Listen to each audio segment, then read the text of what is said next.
Vamos entonces con la clase uno.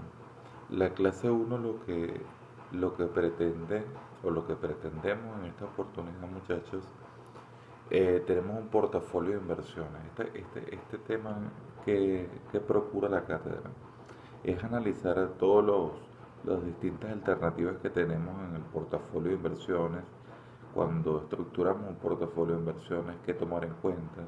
Si es un portafolio de acciones, si es un portafolio de bonos, que llamamos rendimiento esperado, que, que llamamos el riesgo, cómo evaluamos el riesgo, cómo estructuramos una cartera. Entonces, es necesario tener en cuenta unos conceptos y unas fórmulas para evaluar las distintas alternativas de, de riesgo y de inversión.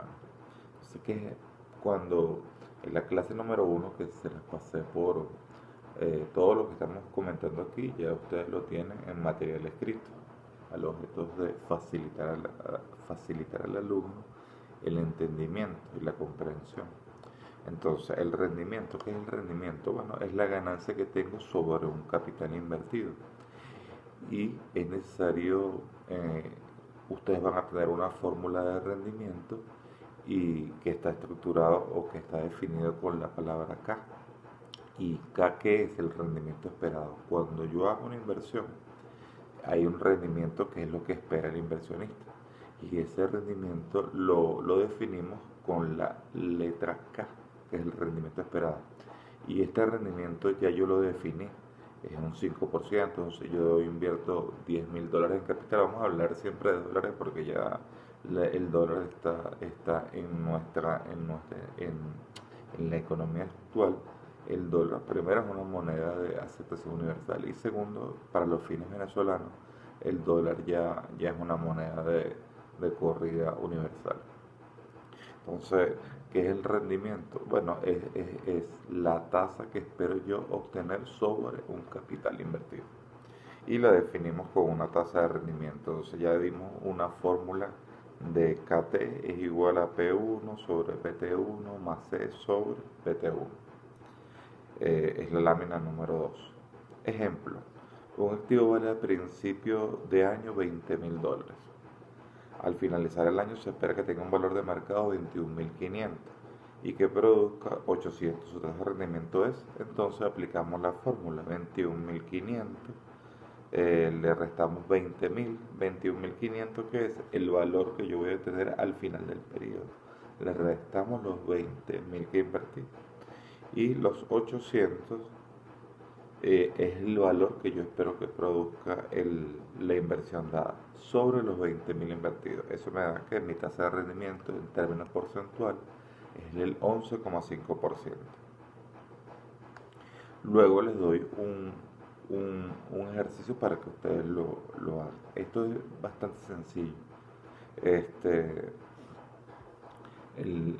la finalidad de esto es que ustedes manejen las expresiones al término de la clase, sepan qué es un rendimiento, qué es el capital invertido, que casi siempre es el valor que yo espero obtener, el rendimiento esperado de la inversión.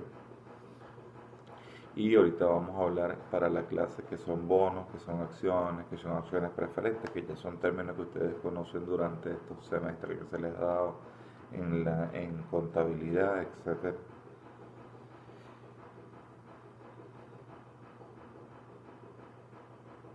Ahora cuando hablamos de bonos, vamos a empezar a hablar de bonos. Cuando se invierte en bonos, los bonos que es, ya nosotros vimos en el semestre anterior las modalidades las modalidades que tienen las empresas de obtener financiamiento. Los bonos son una fuente primaria de financiamiento que tienen tanto las empresas como los países. Cuando se emite un bono, deberíamos evaluar la política fiscal, la política monetaria, las condiciones económicas del país, las condiciones de la industria, las condiciones del emisor. Entonces tenemos que tener claro qué son las políticas fiscales y qué son las políticas monetarias. Las políticas fiscales son aquellas que vienen establecidas en el régimen de presupuesto de un país. Las políticas fiscales no son más que el dinero que se va a circular en el país, eh, las tasas impositivas. Las políticas fiscales entonces tienen que ver con el gobierno central, con, con todo lo que se defina, si va a ser una política de expansión monetaria. Entonces hay un presupuesto amplio, eh, si son unas políticas restrictivas, entonces se recortan los presupuestos en relación al año anterior. Entonces debemos entender qué es la política fiscal y es la que está establecida en los presupuestos de los países. Y la política monetaria es la que está establecida por el Banco Central de Venezuela. Cuando hablamos de política monetaria hablamos de tipo de cambio, hablamos de las tasas de interés que definen los bancos centrales. A esto estamos hablando. Por lo general los bancos centrales deben ser entes descentralizados, a distinto de la política monetaria, de la política fiscal. Entonces la política fiscal la establece, pero es necesario tener claro que la política fiscal y la política monetaria deben tener una coordinación.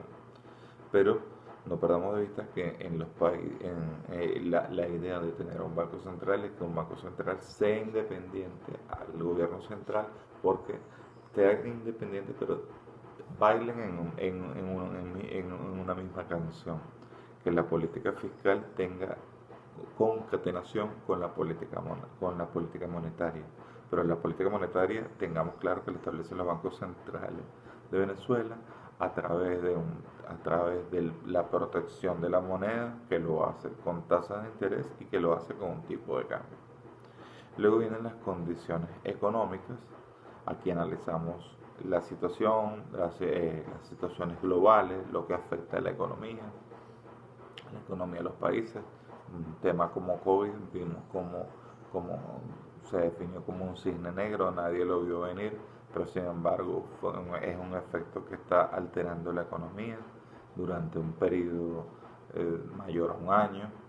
Ya esto del COVID, por ejemplo, las condiciones económicas globales e individuales de los países y de las empresas ha sido catastrófica. Entonces, pero siempre, entonces, el inversionista analiza la política fiscal del país, analiza la política económica, analiza las condiciones económicas, las condiciones de la industria también, porque si vamos a evaluar meternos en unos bonos que va a emitir una empresa, bueno, analizamos también en qué industria se mete la empresa, si esa industria está en expansión, eh, eh, con quién compite, quiénes son los competidores de esta empresa, de esta industria, cuántas empresas conforman este sector, si es un monopolio, si por lo contrario no lo es. Y luego que analizamos la industria donde somos la empresa, analizamos per se el emisor, que ustedes el semestre pasado analizaron una empresa, en este caso fue Coca-Cola. Supongamos que el emisor va a ser Coca-Cola, bueno, analizamos el emisor, hacemos una muestra ISDOFA, cuáles son sus fortalezas, sus debilidades, etcétera. Todo esto que nos da cuando analizamos la política fiscal, la política económica, la política monetaria, las condiciones económicas, las condiciones de la industria, las condiciones del emisor, nos da un criterio amplio y nos permite determinar cuál sería en función de una inversión. Primero, analizar cuál es la tasa de interés que va a dar el emisor, en definitiva, bien sea el gobierno o bien sea una empresa, y luego cuál van a ser nuestra escala de rendimiento, ¿no? ¿Cuál es nuestro rendimiento esperado? Recuerden que el rendimiento esperado siempre lo pone el inversionista. Hay un rendimiento que es el que pone la empresa o el emisor. En este caso puede ser el Estado o puede ser también una empresa. Y hay un rendimiento que es lo que pone el inversionista, el rendimiento esperado del inversionista.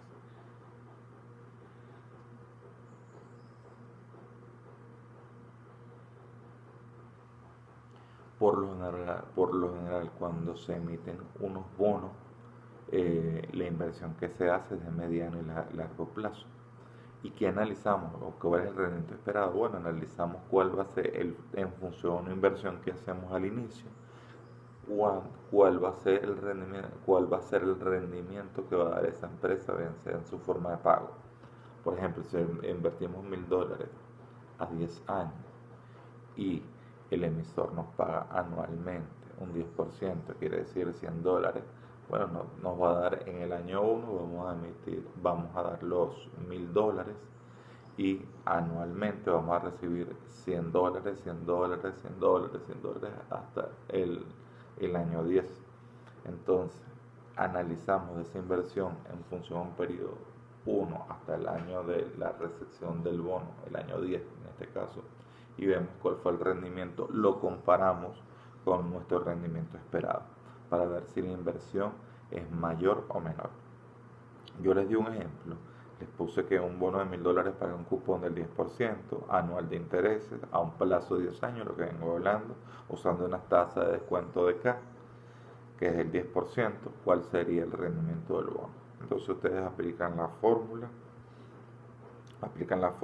y les da 1000. Ahora analicen si su tasa de rendimiento es menor, en este caso es el 8, cuánto le daría el bono, y si su tasa de rendimiento es el 12, cuánto le daría el bono. Aquí, por ejemplo, la tasa de rendimiento que dio el bono en este caso fue del 10%. Si mi rendimiento esperado es el 8%, quiere decir que el emisor está dando un mayor interés a lo que yo espero. En este caso mi K es positiva y dio 1134. Pero si mi tasa de rendimiento es mayor a la que otorga el bono, nótese que tengo dos tasas. Tengo una tasa que es la que da el bono, que en este caso es el 10%. Y aquí estoy haciendo un estudio con dos tasas o rendimiento esperado, una con el 8 y una con el 12. Ustedes lo tienen ahí en las láminas. Entonces, cuando el rendimiento esperado es mayor al rendimiento que da la empresa, tengo una K positiva. ¿Por qué? Porque este bono está dando más de lo que yo estoy aspirando. Pero cuando caso contrario, mi rendimiento esperado mi expectativa de rendimiento esperado, que es el 12% en este caso, es mayor a lo que otorga el generador o el que está emitiendo el bono, entonces tengo una K negativa. Una K negativa, o sea, es 884 cuando yo llevo todo a valor presente. ¿Y con qué fórmula utilizo?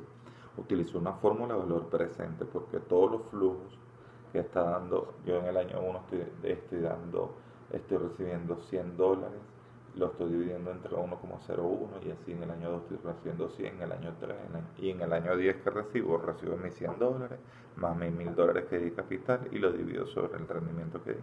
Eso me da que cuando proyecto valor presente a valor de hoy, estoy obteniendo o los 1000 o los 800 o los 1134 o los 887. Lo que quiero decir con esto es que para determinar cuánto es el flujo descontado de la inversión que di, llevo todo valor presente. Si entonces en un caso me da 1000, estoy recibiendo lo mismo que estoy invirtiendo. Si me da 884, porque la K es mayor, entonces estaría recibiendo 1134. Y si me da menor en inversión a valores presentes, estaría recibiendo 887. Ustedes tienen ahí el análisis. Y con esto terminamos lo que es la clase 1, que son rendimientos esperados. ¿Qué es lo importante de esta clase?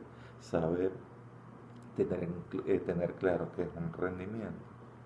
Eso es el número 1. Segundo, que hay un rendimiento esperado, que es el que pone el inversionista.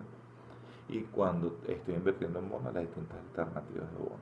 Particularmente importante saber qué es el rendimiento que otorga el instrumento y qué es el rendimiento esperado, la diferencia entre ambos. Muchas gracias.